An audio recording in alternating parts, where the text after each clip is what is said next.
Sebuah rekaman ramai beredar di media sosial Telegram pada Selasa 2 Mei 2023. Dalam rekaman tersebut menunjukkan detik-detik penyerangan terhadap posisi militan Ukraina.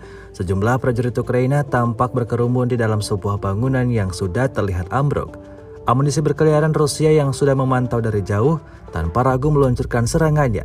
Akibatnya seperti yang tampak dalam rekaman terjadi ledakan dahsyat pada posisi militan Ukraina berada. Disebutkan Rusia, serangan itu sebagai ucapan selamat kepada militan Ukraina pada hari musim semi dan buruh.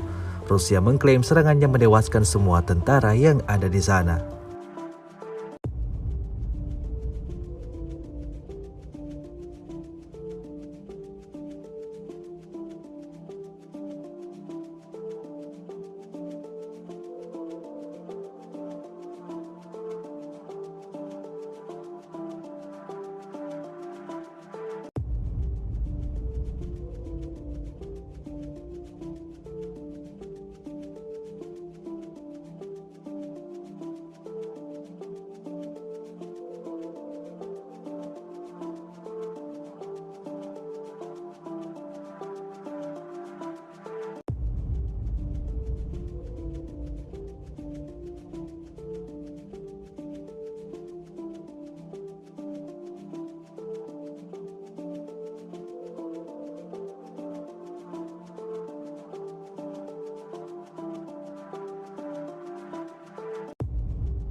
Terima kasih sudah nonton.